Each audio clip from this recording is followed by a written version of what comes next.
بعد اللي بنشوفه من حمدي فتحي مستحيل الإدارة تقدر توافق على رحيله.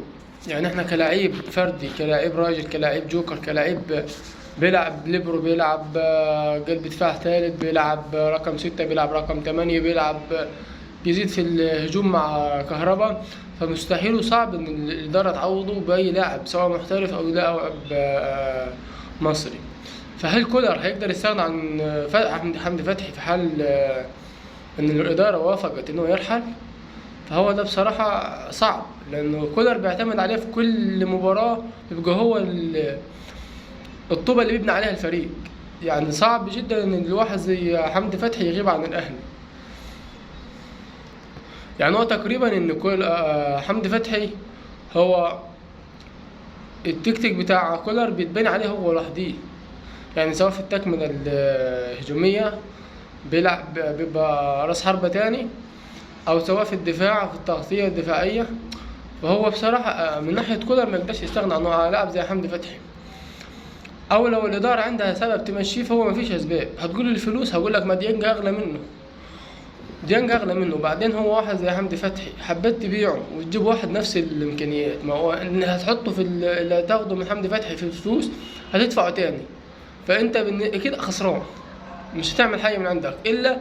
وممكن كمان بيتغامر ان انت ممكن تجيب واحد ما يبقاش زي حمدي فتحي، حتى لو جبته برقم غالي ممكن ما يتأقلمش، ممكن كذا ممكن كذا.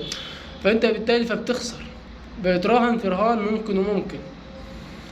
والا لو الاداره شايفه ان عندها لعيبه خط نص زياده وعايزه تبيع واحد او تمشي واحد، طب ما الاولى ديانج، الاولى قندوسي. انت حاجز لي 2 لعيبه بالاجانب في خط النص، طب خليه واحد ومشي واحد اجنبي. وديانج اغلى من حمدي فتحي لان هو محترف ولسه صغير عن حمدي فتحي. فهو ديانج هيبقى اغلى من حمدي فتحي في القيمه التسويقيه او القيمه الماليه. ده حاجه.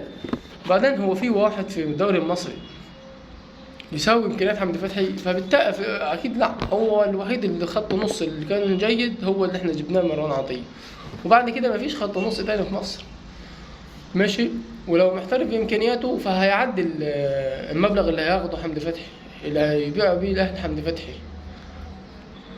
بعدين انت لما تبيع واحد زي ديانج فانت بتفضي مكان لمهاجم او مكان لمدافع، لان انت بتقول ان الاهلي عاوز يجيب اللاعب الجزائري زين الدين بالعيد. فانت بالتالي محتاج تبيع اجنبي، مش محتاج تبيع لاعب محلي. وبعدين لو هتبص على كولر فهو كولر بيلعب على طول بخطة 3 في نص الملعب، اللي هو مين؟ ديانج وحمدي فتحي ومروان عطية. فهو مين البديل بتاعه؟ أكيد يعني عمرو السولية خلاص، يعني مش في حالته، وبعدين 34 سنة فما تستناش منه إنه لاعب خط نص يبقى عنده 34 سنة وتستنى منه هو اللي هو التوب فورم بتاعه. دي حاجة. تاني حاجة الكندوزي لسه ما خدش، لسه ما توثقش فيه بنسبة 100% انه يلعب في النادي الاهلي او يلعب اساسي او يلعب في المباريات الكبيرة. فانت ما يبقاش عندك لاعب قيمة حمدي فتحي وتخسره في كده عشان مبلغ، لا. وبعدين انا كنادي الاهلي ما بجيبش لعيب عشان مبالغ، ما ببيعش لعيب عشان مبلغ، انا ببيع اللعيب عشان خلاص هو كبر. ان انت كده بانك تبيع حمدي فتحي وتسمح له بالرحيل سواء على سبيل الاعاره او على سبيل البيع، فانت بتفتح الباب لكل اللي عايز يمشي، بتفتح باب لاي واحد محترف عايز يمشي. فانت كده لما تخسر لاعب بقيمه حمدي فتحي، فهل لو الاداره عندها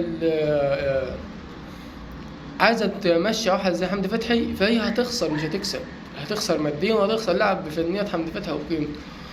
ولو الكولر هيبيع فهو ما اعتقدش ان الكولر هيوافق انه يمشي، لان هو كولر خطته كلها مبنيه على حمدي فتحي. وانت هديك بتشوف هو اعتبر من هدافين النادي الاهلي حاليا الموسم ده، يمكن ب5 أهداف او ب6 أهداف يعني. فهو لعيب لا غنى عنه في النادي الاهلي. بس فيعني حبيت اوضح حاجه ان هو مستحيل حمدي فتحي النادي الاهلي يستغنى عنه. ولو في حاله ان الاهلي استغنى عن نص ملعب فاكيد هيكون واحد من المحترفين، يا ديانج يا احمد القندوزي. احمد القندوزي صعب لان احمد القندوزي لسه جاي ما عملش اي حاجه فما ثبتش نفسه فما فيش عروض هتجيله. انما واحد زي ديانج ليه سنه و2 من 2019 وهو بيلعب في الاهلي، فهو ثبت وعمل تاريخ وعمل كل حاجه، فسهل ان هو يمشي. مع ان هو لو برضه مشى هتبقى صعب تعوضه، بس في الاول والاخر اسمه لاعب اجنبي فضيته عشان تبقى قانون اجنبي تاني. لما انت تبيع واحد مصري وتحط اجانب عندك، طب ما انت هتعوز مهاجم وتعوز لك ممكن لو معك فلوس بدل ما تجيب اشتروا واحد باك ليفت وكان علي معلول اللي خلاص يعني ما في علي معلول خلاص يعني السن عامل السن، وبعدين هو رايح جاي على خط التماس، فصعب واحد عنده 34 سنة و 33 سنة يروح ويجي طول الملعب الماتش كله 90 دقيقة. فأنت لو عندك أولوية بالفلوس فأنت عندك ديانج عايز فلوس، عندك أولوية بالتزود المحترفين فأنت عندك بيع واحد من المحترفين في نص الملعب، واشتري واحد راس حربة لأن أنت عندك بتشتكي من راس حربة، اشتري واحد من مدافع تاني جنب عبد المنعم، اشتري باك ليفت كده. انما انت ما تبيعليش لاعب مصري في وسط الملعب من نجوم الدوري المصري من افضل اللعيبه في افريقيا عشان تجيب لاعب كسر، فده غلط. وفي النهايه لو عجبك الفيديو اشترك لي في القناه عشان في فيديوهات كتيره جايه ان شاء الله، وما تنساش اللايك. سلام.